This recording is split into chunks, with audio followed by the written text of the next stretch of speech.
Assalamualaikum warahmatullahi wabarakatuh. Apa kabar sobat sekalian, jumpa lagi di channel Ramadan ini. Kali ini kita akan membahas berita dan masih hangat diperbincangkan, yaitu terkait manuver Muldoko CS yang coba untuk merebut kembali Demokrat dengan usaha PK di Mahkamah Agung. Dan ini menjadi lebih rumit lagi karena pada posisi saat ini partai termasuk Demokrat yang sudah ada dukungan kepada Anies Ini ada yang disampaikan oleh AHY bahwasanya manuver Muldoko CS ingin gagalkan Anies Baswedan dan koalisi perubahan Jadi dua hal Pertama, tidak hanya menginginkan merebut partai. Kemudian yang kedua yang lebih parah ada dugaan akan menggagalkan Anies Baswedan untuk nyapres dan koalisi perubahan. Bagaimana selanjutnya, ini sesuai yang dilansir oleh rmol.id. Langsung saja kita baca dan kita ulas. Republik Merdeka manuver Muldoko CS yang ingin kembali merebut Partai Demokrat dengan berbagai cara melalui jalur Mahkamah Agung dinilai untuk menggagalkan pencapresan Anies Baswedan yang telah diusung Koalisi Perubahan untuk Persatuan KPP Koalisi Perubahan untuk Persatuan. Hal itu diungkap Ketua Umum Partai Demokrat Agus Harimurti Yudhoyono. AHY menanggapi gugatan Muldoko CS melalui peninjauan kembali PK ke Mahkamah Agung setelah kasasinya ditolak. Saudara-saudara sekalian, KSP Muldoko mengajukan PK pada tanggal 3 Maret 2023, tepat satu hari setelah Partai Demokrat secara resmi mengusung Saudara Anies Baswedan sebagai bakal calon presiden. PK ini bukan tidak mungkin erat kaitannya dengan kepentingan politik pihak tertentu. Tujuannya jelas, menggagalkan pencapresan Saudara Anies Baswedan, kata AHY saat jumpa pers di kantor DPP Partai Demokrat Menteng, Jakarta Pusat, Senin. AHY menduga upaya serius Muldoko CS tersebut juga berpotensi mengganggu KPP, Demokrat, Nasdem, dan PKS yang telah dideklarasikan beberapa waktu lalu. Ada upaya serius untuk membubarkan koalisi perubahan. Tentu saja salah satu caranya adalah dengan mengambil alih Partai Demokrat, karena Demokrat merupakan salah satu kekuatan dari perubahan selama ini, tutur putra sulung Susilo Bambang Yudhoyono SBY itu. Lebih lanjut, AHY menegaskan jika gugatan Muldoko CS ini merupakan upaya intervensi politik dari penguasa, maka sudah jelas keadilan di Indonesia dalam situasi bahaya. Jika benar ada intervensi politik dalam kaitan manuver KSP Muldoko ini, maka keadilan hukum dan demokrasi di negeri Indonesia tercinta ini berada dalam keadaan bahaya atau lampu merah, pungkasnya. Itu sobat sekalian, terkait dengan manuver Muldoko CS yang kita berpikir menganggap dikira sudah selesai ternyata masih ada keberlanjutan, yaitu Muldoko CS melakukan PK ke Mahkamah Agung setelah kasasinya ditolak tentu saja dan ini patut diduga ada motif atau tujuan politik yang sangat kental jelang masa pendaftaran baca pres Anies di 2024 yaitu Oktober. Dan ini kembali lagi menegaskan apakah Muldoko itu pertama berjalan sendiri atau juga mendapatkan restu dari kekuasaan. Nah, kalau kita melihat awal ambil alih usaha ambil alih Partai Demokrat tujuannya cuma satu, untuk mengambil alih Tetapi berhubung sekarang posisinya sudah berubah dengan kondisi ketika Demokrat sudah melakukan koalisi dengan Partai Nasdem dan PKS, maka tujuannya dua sekarang yang bisa diduga dan disampaikan oleh AHY juga, yaitu cara menggagalkan pencapresan Anies Jadi ini kalau benar-benar PK ini tidak dikawal maka ini akan menjadi suatu bahaya tersendiri Kasihan simbol-simbol Anies yang sudah bekerja di bawah, kemudian ketika mendapatkan usaha Muldoko ini sukses dengan PK-nya maka bisa jadi akan ada banyak chaos yang terjadi di tengah-tengah masyarakat, terutama koalisi perubahan ya, terutama juga saat ini masyarakat yang menginginkan ganti presiden ya, terutama juga para pendukung simpatisan simpul-simpul Anies ya, yang sudah bergerak di hampir seluruh provinsi ya, maka usahanya akan berat ya, tambah berat. Nah, ini juga menjadi warning ya terkait dengan isu-isu panas sebelumnya, terkait dengan isu pertambahan masa jabatan ya, yang kemudian banyak ditentang. Isu itu gagal, muncul lagi isu yang kurang lebih sama untuk mempertahankan kekuasaan, yaitu penundaan pemilu ya. Di tengah siang bolong kita tiba-tiba dikagetkan dengan putusan PN Jakpus yang mengabulkan seluruh keinginan dari gugatan dari Partai Prima untuk tidak melanjutkan sisa tahapan pemilu. Artinya sama juga dengan pemilu itu atau pemilu itu ditunda gitu ya. Jadi ada jeda waktu 2 atau 3 tahun untuk kekuasaan yang ada sekarang itu untuk tetap berkuasa ya. Dan kita tidak tahu gitu ya ke depan motif ataupun variabel apalagi ya yang akan dipakai oleh pihak-pihak yang ingin ya mempertahankan kekuasaan ya. Kenapa ya ingin mempertahankan kekuasaan? Karena kekuasaan itu nikmat gitu ya. Kekuasaan itu nikmat dan bisa diduga karena juga melakukan hal-hal yang tidak sesuai dengan aturan hukum yang berlaku ya. Artinya di situ ada praktek KKN yang mental ya, termasuk TPPU yang benar-benar di entertain. Dan puncaknya saat ini misalnya ya, ketika ramai Mahfud MD bongkar transaksi janggal 349 triliun ya, dan itu yang baru yang ketahuan ya, yang nggak ketahuan bisa jadi lebih besar lagi ya, ibarat efek gunung es. Jadi itu hanya di Kemenkeu loh ya, hanya di Kemenkeu ya. Bayangkan jika kalau yang disampaikan Pak Mahfud itu ya benar-benar terjadi, bahwasanya setiap institusi itu pasti akan ada korupsi ya, maka korupsi di negeri ini ya bisa jadi seharusnya menjadi common enemy, big enemy gitu ya, musuh yang besar ya, termasuk juga yang menyiksa rakyat ya.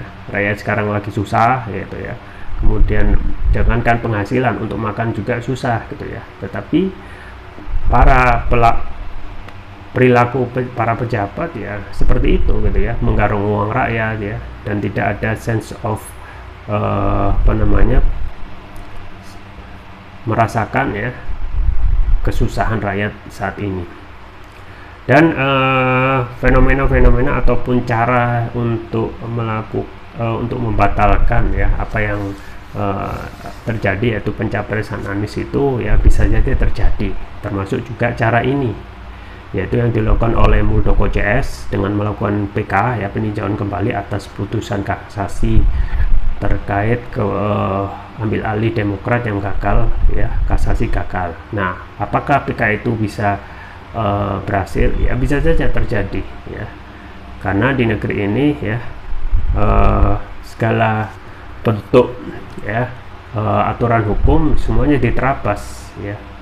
Bahkan beberapa ya banyak ahli hukum juga geleng-geleng kepala ya, seakan tidak percaya semua ilmu yang mereka pelajari di ilmu hukum ya tidak berguna ya, karena saat ini semua ya ketentuan dalam hukum diterabas dengan motif politik gitu ya. Misalnya dengan pembubaran ormas ya, pembubaran ormas FPI, HTI ya, itu tanpa due process of law gitu ya, dan ini adalah pelanggaran ya, tetapi semuanya diterabas, dan akhirnya kedua ormas tersebut akhirnya bisa dinyatakan dibubar ya. Padahal hasil putusan pengadilan itu tidak ada putusan bahwasanya partai tersebut bubar. Pun juga untuk kasus-kasus yang lain ya, ketika banyak aktivis yang juga dikriminalisasi dengan pasal 1415 ujaran kebohongan yang menimbulkan keonaran ya. Beberapa waktu yang lalu ya, ada Habib Rizik dikriminalisasi ya, hanya menyampaikan saya sehat, itu didakwa ya, menyampaikan ujaran kebohongan yang menimbulkan keonaran ya, pasal 1415 ya. Dituntut 8 tahun ya, divonis 4 tahun, sekarang dikorting 2 tahun, dan sekarang Habib Rizik menjalankan masa pembebasan bersyarat. Pun juga aktivis yang lain ya, Sagana Nanggolan ya, kemudian Anton Permana ya, kemudian Bang Edi Mulyadi ya, yang semuanya itu rata-rata melakukan kritik ya, omongan gitu ya, tetapi dibalas dengan kriminalisasi ya. Padahal hak untuk menyampaikan pendapat itu sudah dijamin oleh pasal 28 ya, Undang-Undang 1945, dan itu semuanya diterabas ya. Jadi para ahli hukum ya, para pakar itu semuanya geleng-geleng kepala ya, tepuk jidat melihat ilmu yang mereka pelajari di ilmu hukum sekolah itu nggak berlaku semuanya ya, karena diterabas dengan alasan ya kepentingan politik ya. Jadi kepentingan politik itu mengalahkan ya aturan yang sudah ada, terutama tentang aturan hukum.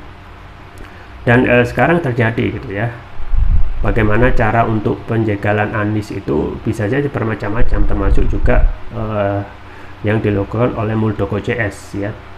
Satu hari ya, kalau nggak salah 1 hari setelah Demokrat itu mendeklarasikan Anies ya sebagai baca pres dalam koalisi perubahan, langsung mendaftarkan